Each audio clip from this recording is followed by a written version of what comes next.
je suis Clément Méric et vous écoutez Bourbon Hebdo, le podcast de la rédaction d'LCP qui vous fait revivre l'actualité de la semaine et vous dévoile les coulisses de l'Assemblée. La séance est ouverte. Bonjour à tous et bonne année puisqu'on est dans la période des vœux. Au sommaire de ce nouveau numéro de Bourbon Hebdo, le casse-tête du budget qui a repris à l'Assemblée. On va voir que le 49.3 qui a longtemps été décrié par les députés a désormais la cote chez certains élus. La colère des agriculteurs s'est invitée cette semaine à l'Assemblée jusqu'à cibler Yaël Braun-Pivet. Le Mercosur, on verra que c'est l'autre menace qui fait trembler le gouvernement. Enfin, stop ou encore pour la commission d'enquête sur l'audiovisuel public. Son président veut repartir sur de meilleures bases, mais son rapporteur est-il sur la même ligne? On essaiera d'en savoir plus. Et pour vous raconter les coulisses de cette semaine à l'Assemblée, je suis aujourd'hui avec Stéphanie Despierres et Marco Pommier. Bonjour à tous les deux. Bonjour Clément et bonne année. Bonjour. Merci à vous aussi. Bonne année. Je rappelle que vous faites partie de nos spécialistes parlementaires et donc que vous intervenez régulièrement dans les émissions de la rédaction d'LCP. On commence avec cette porte qui a été entrouverte par la ministre du Budget. C'était mercredi devant la presse parlementaire. Si vous n'avez pas d'accord politique, si vous n'avez pas stabilisé au fond le contenu des politiques publiques que vous soutenez, des économies que vous allez faire, la manière dont vous allez réduire le déficit, de l'équilibre fiscal, vous pouvez brandir tous les articles de la Constitution. Si à la fin, ce qui se passe, c'est que vous n'avez toujours pas de budget et qu'en plus vous avez un gouvernement qui tombe, je ne vois pas très bien en quoi ça aide le pays. C'était donc la ministre du Budget, Amélie de Montchalin, qui dans la même phrase a ajouté, je cite, « Les enjeux de la méthode appartiennent à la fin du débat ». Alors pour dire les choses plus clairement, elle n'exclut plus d'utiliser le 49.3 pour faire adopter le budget. Est-ce que ça veut dire que c'est l'option qui tient la corde actuellement ? A priori, oui, même si, alors quelques jours avant, Amélie de Montchalin avait dit dans le journal du dimanche, il faut un outil pour sortir du bourbier. Jusque-là, côté gouvernement, on ne voulait pas parler de l'outil, du vecteur, etc. Donc personne ne prononce encore le mot 49.3, mais beaucoup de députés le réclament, sachant que c'est à peu près la seule solution, même s'il y a aussi la solution ordonnance. L'autre option. Voilà, mais c'est vraiment la chose qui monte. On voit que même s'il y a eu des réunions assez fructueuses cette semaine, il y a une réunion durant 4 heures à Bercy avec les groupes du Bloc central, les LR, le PS. Alors le RN et le LFI n'étaient pas invités, les écolos et les communistes n'ont pas voulu y aller. Mais tous ceux qui ont participé nous disent on discute, ça s'est plutôt bien passé, mais on n'est pas arrivé encore à un point de chute. Et voilà. Et pour l'instant, les débats ont repris en commission des finances jeudi matin et on ne voit pas le compromis se faire. Il y a une espèce de distorsion entre ce qu'on nous a raconté de ces réunions et ce qui se passe en commission. Donc, pour l'instant, c'est encore un peu tôt et c'est ce qu'essaie de dire Amélie de Montchalin, c'est que même s'il y a 49.3, le gouvernement ayant promis qu'ils ne l'utiliseraient pas, il faut quand même qu'ils aient des arguments. Donc il faut qu'on arrive à un petit peu de blocage pour que le gouvernement puisse dire ok, je m'y résous, j'avais dit que je n'utiliserais pas le 49.3, mais là, c'est la seule solution, etc. Et la question, c'est de savoir aussi quand est-ce qu'ils vont l'utiliser, ce 49.3, parce que effectivement, les discussions vont reprendre dans l'hémicycle mardi prochain. Il va y avoir un vote important qui est sur la première partie du budget, la partie sur les recettes.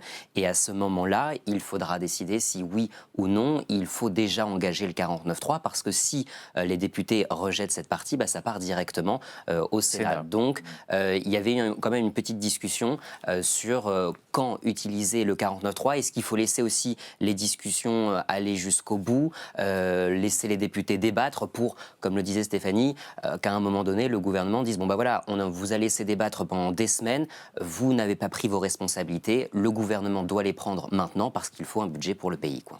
Alors, l'autre option, tu en as parlé d'un mot, Stéphanie, ce serait de passer le budget par ordonnance. Est-ce que c'est vraiment envisagé ? On en entend moins parler, ça revient un peu tous les 2 jours. Mais le problème, c'est que ça n'a jamais été utilisé et que le gouvernement a quand même des inquiétudes sur la possibilité... Enfin, on sait que la Constitution le permet, mais sur les conséquences juridiques, sur la manière, quel type d'ordonnance on fait, à partir de quel texte, c'est le grand flou. Donc il y a beaucoup de gens au gouvernement, chez les députés, qui sont assez précautionneux, même si tous reconnaissent que l'avantage, ce serait que si vous avez des ordonnances, vous avez forcément un budget. Parce que si vous faites un 49.3 et que derrière, parce que crise politique, le gouvernement est renversé, là, vous n'avez pas de budget, vous n'avez pas de texte. Alors qu'avec des ordonnances, on a un budget. Alors, si on a bien compris, la ministre du Budget, elle veut d'abord trouver un accord sur un budget qui ne serait pas censurable, avant de parler de 49.3. Du coup, à quoi est-ce qu'il pourrait ressembler ce budget non censurable? Est-ce que vous avez des éléments? En tout cas, déjà, on peut dire que tout le monde se met d'accord sur l'idée qu'il faut faire des économies et diminuer le déficit. Maintenant, comment faire? Ça, c'est un peu le problème. C'est-à-dire que l'objectif de ramener le déficit à 5%, il est partagé par le socle commun, la droite partie et de l'hémicycle, on va par dire. quelque chose qui fait une majorité. Et le PS. Voilà, D'accord. exactement, quelque chose qui fait une majorité. Maintenant, comment on y va à cet objectif? C'est un peu là que c'est plus compliqué. Boris Vallaud, le président du groupe socialiste, il a donné une interview à nos confrères de Libération cette semaine, et il a donné un peu les conditions, en fait, pour que les socialistes s'abstiennent ou ne censurent pas le gouvernement en cas de 49.3, et on sait que c'est un peu les socialistes qui vont faire en sorte que le gouvernement reste en place ou pas. Et donc, dans ces conditions, il l'a dit, ils veulent par exemple la suppression totale de l'année blanche, ils veulent revenir sur la suppression annoncée des 4000 postes d'enseignants, ils veulent la revalorisation de la prime d'activité, ils ont d'autres priorités sur l'écologie et sur le logement. Alors, ils n'auront peut-être pas tout, mais il y a en fait quelques lignes rouges qui ont été édictées, on va dire, par le président du groupe socialiste pour ne pas censurer le gouvernement. Le problème, Stéphanie, c'est que la droite, elle a des exigences qui sont diamétralement opposées. Oui, la droite, elle, Philippe Juvin, le rapporteur général du budget, a proposé des coupes drastiques dans tous les ministères pour justement faire des économies. En plus, le problème, c'est que la droite à l'Assemblée, la droite au Sénat ne sont pas tout à fait sur les mêmes lignes. Les sénateurs n'ont pas voté exactement la même chose que leurs collègues ici à l'Assemblée. Il y a un débat aussi important sur l'impôt sur les sociétés. On avait cru comprendre, après les réunions de mardi à Bercy, que le PS voulait 8 milliards. Le gouvernement proposait 4. Il était monté à 6 dans les débats à l'automne. Là, moi, j'avais compris que la droite républicaine ici à l'Assemblée était éventuellement d'accord pour arriver à 4 milliards. Le Sénat avait purement et simplement bouté cette surtaxe de l'impôt sur les sociétés. Donc, on avait compris que là, il pouvait y avoir quand même une sorte d'accord, sauf que en commission, c'est pas du tout ce qui s'est passé. Cette surtaxe d'impôt sur les sociétés, elle n'a pas été rajoutée parce que la droite a voté contre en commission et le RN aussi. Alors, je rajoute que le gouvernement s'est fixé pour objectif d'adopter ce budget définitivement avant la fin du mois. Ils vous disent quoi, les députés, quand vous leur parlez, là? Ils y croient à ça, à cet accord de non-censure avant la fin du mois? Ce qui est sûr, c'est que, je ne sais pas si tu partages ce que je vais dire, Stéphanie, mais des discussions moi, que j'ai eues avec les députés, on a l'impression quand même qu'il y a une forme de résignation chez eux, que tout le monde pense savoir comment l'histoire va se terminer, donc avec un 49.3 d'ici la fin du mois de janvier qui réglerait la question du budget. C'est-à-dire quoi? C'est à l'usure, ils vont finir par... Exactement, mais en fait, ça. il y a une lassitude. On sent vraiment chez les députés une lassitude sur la séquence budgétaire. Et donc, il y a beaucoup de députés qui se disent finalement, si le gouvernement prend ses responsabilités en utilisant le 49.3, c'est très bien. Nous, on ne les aura pas forcément pris, ces responsabilités. En tout cas, c'est sur ce sur quoi le gouvernement appuie comme argument. Mais finalement, on se dit, s'ils utilisent le 49.3, au moins, ça clôture la séquence budgétaire. On n'en parle plus et on passe à la suite, quoi. En fait, ils veulent passer à autre chose parce qu'ils veulent parler d'autre chose. Et puis, il y a aussi la campagne municipale. Et les députés, même s'ils ne sont pas candidats, même s'ils ne sont pas tête de liste, ils sont souvent quand même très impliqués. Là, c'est aussi une période de vœux. Donc, ils ont été obligés de revenir à l'Assemblée, d'être assez présents. Et donc, beaucoup disent... et ils ont aussi l'impression de refaire plusieurs fois la même chose, que la situation sur le fond n'a pas beaucoup changé par rapport à l'automne. Donc, ils ne voient pas trop d'autres solutions qu'un 49.3. Et quoi de mieux qu'un 49.3 pour démotiver un parlementaire? On va passer à notre deuxième sujet de la semaine, la commission d'enquête sur l'audiovisuel public. Alors, on l'avait laissé un peu dans un drôle d'état avant les vacances.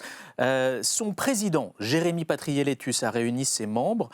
C'était quoi l'objectif de cette réunion, Marco ?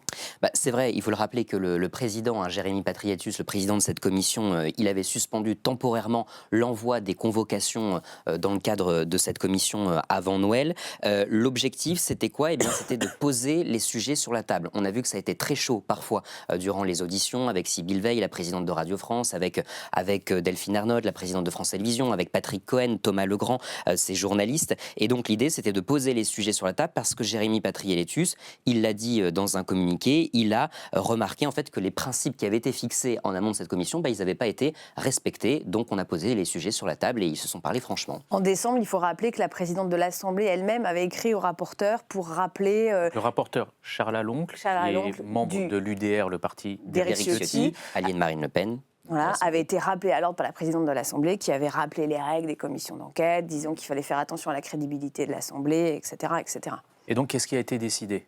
Alors déjà, ils ont accepté de ne plus faire de live tweet pendant les auditions. On sait que Charles Alonc, le rapporteur de la commission, le faisait régulièrement. Là, le président Jérémy Patrieltus me l'a dit, si je le vois à côté de moi faire un live tweet, je suspends immédiatement les auditions. Ensuite, ils se sont accordés pour ne pas travestir ou déformer les propos des personnes interrogées. Alors là, bon, encore une fois, la personne qui est visée derrière ça, c'est Charles Alonc, puisqu'on lui a reproché de formuler des questions parfois qui ne reposaient pas sur des faits factuels, Il y a plusieurs personnes auditionnées qui ont dit clairement il a transformé mes propos, je n'ai jamais dit ce qu'il a... Oui, exactement. Le problème, c'est pas forcément le live tweet, c'est la manière dont les tweets sont rédigés. Dont les propos sont repris. Et dont les propos sont repris, c'était ça. Et puis, ils se sont engagés aussi à ce qu'il y ait plus de discrétion, de modération et de sobriété dans les médias. Là, je reprends les mots officiels. Que de bonnes intentions pour ce début d'année. Mais parce qu'effectivement, moi, quand j'ai parlé avec eux, ils m'ont dit, bon, c'est vrai que certains ont fait un peu plus de médias, c'est pas très sérieux dans le cadre d'une commission d'enquête, on peut pas travailler sérieusement avec rigueur si on est sur les plateaux à côté de la commission en train de commenter ce que l'un a dit, ce que l'autre a dit. Donc, ils se sont accordés pour ne plus vraiment faire de médias. Et d'ailleurs, moi, quand j'ai voulu faire un son avec eux aux 4 colonnes après cette réunion qui a duré quand même plus de 2h30 mardi, en fait, la Sophie Tallier-Polian à gauche m'a dit « Ah non, je préfère peut-être pas le faire, je viens parce que, bon, je vous l'avais promis, je vais quand même faire un son. » Donc elle l'a fait. Finalement, Jérémy Patrieltus, le président de la commission, il n'était pas venu. Bon, il n'est pas venu, il avait un engagement, c'est vrai, un peu plus tard. Et puis Charles Alonc, lui, il m'a carrément dit « Non, je préfère ne pas faire de médias, je m'y suis engagé. Alors, donc je vais diminuer quand même ma consommation médiatique. » Pas de réaction on et off. Est-ce que vous avez eu quelques infos sur la façon dont ça s'est passé, cette réunion ? Ce que je peux vous dire, c'est que visiblement, c'était quand même très tendu. C'était très tendu entre les députés.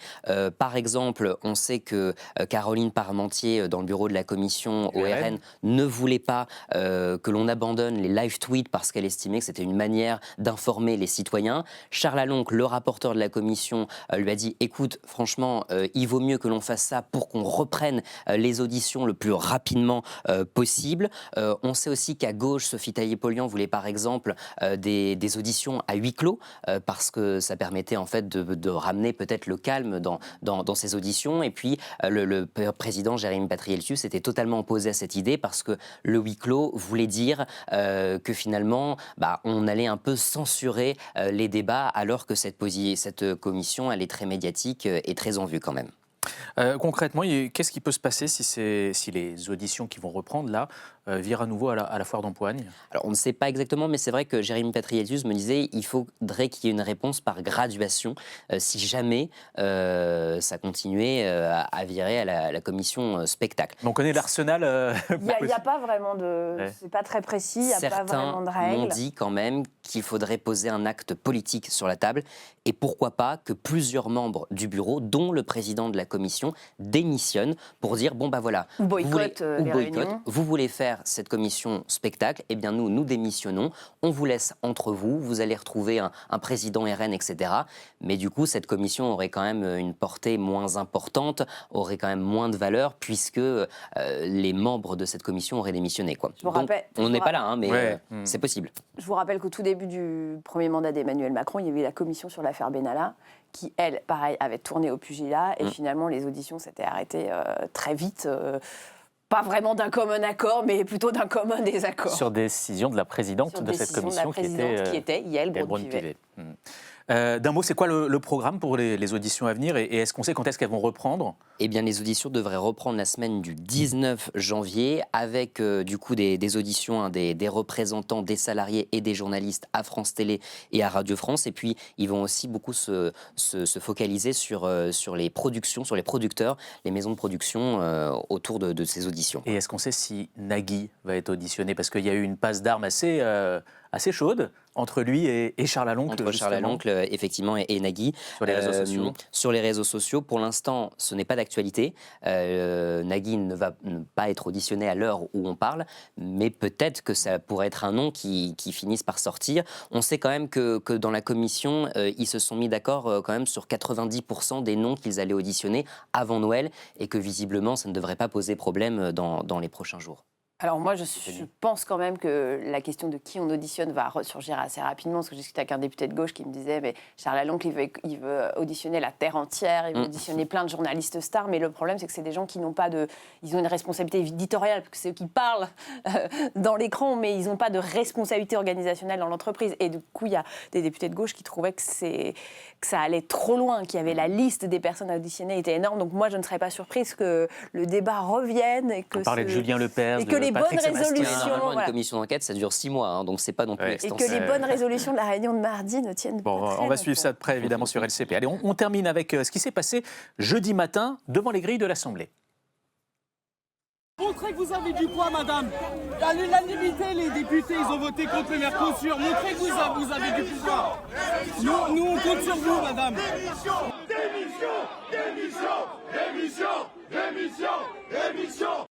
Alors ces cris, ce sont ceux des agriculteurs en colère, alors que la présidente de l'Assemblée, Yaël Braun-Pivet, était venue échanger avec eux devant le Palais Bourbon jeudi.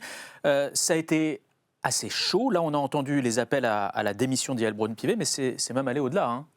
Oui, il y a eu quand même des insultes de la part de certains agriculteurs envers Yaël Braun-Pivet. Alors, on ne les répétera pas sur ce plateau, mais ça a été quand même très tendu. Il y a eu Jet de projectile aussi. un jet de projectile, oui, elle a reçu quelque chose au visage. C'est à ce moment-là que la sécurité qui l'entourait a décidé de l'exfiltrer en fait de cette manifestation pour qu'elle revienne à l'Assemblée nationale. En fait, Parce c'était que juste finalement, devant les grilles, voilà. c'était côté scène, c'est juste devant les grilles de l'Assemblée nationale. Donc Le elle dialogue est était impossible, sortie, et ils étaient vraiment juste devant. Elle a essayé de discuter, et dialogue impossible, et le service de sécurité, et du coup, là, Et- lui fait faire marche arrière. Voilà. En revanche, elle a reçu après des délégations de syndicats d'agriculteurs à l'Assemblée. Et là, ça s'est passé dans des conditions plus sereines. Cette colère des agriculteurs, beaucoup de députés veulent la relayer dans l'hémicycle. Alors, à l'heure où on enregistre le podcast, le Mercosur n'a pas officiellement été adopté par les États membres de l'Union européenne, mais on sait déjà que la France Insoumise et le RN vont déposer une motion de censure. Est-ce qu'une censure du gouvernement sur le Mercosur, une mercosensure, vous semble possible ? Alors, ça paraît compliqué parce que je pense que tout le monde, par exemple la gauche, ne s'associera pas à la motion de censure du RN. Le RN votera peut-être celle des Insoumis, mais je pense que le PS, par exemple, ne la votera pas. En revanche, il y avait un risque dans la semaine, c'est que la droite, par la voix de Bruno Retailleau, le président du parti, avait dit que si Emmanuel Macron ne votait pas contre le Mercosur à Bruxelles, eh bien là, la droite pourrait s'associer à la censure. Emmanuel Macron a dit hier soir que la France voterait contre. Donc, a priori, les élus de droite ne voteront pas une motion de censure sur le Mercosur, mais il y a eu quand même un petit moment de tension. Et moi, je discutais avec des élus de droite qui me disaient Bruno Retailleau a dit que si la France votait contre, ne votait pas contre, on censurait. Mais certains m'expliquaient que même si la France avait décidé, par exemple, de s'abstenir, ils étaient très, très nombreux à vouloir censurer. Parce qu'en fait, les députés de droite, ils sont souvent élus dans des circonscriptions agricoles et ils ont une énorme, énorme pression de la base et des agriculteurs dans leur région. Et du côté du gouvernement, on vous dit quoi? Est-ce qu'on s'est résigné à voir cet accord de libre-échange entrer en vigueur malgré le non de la France?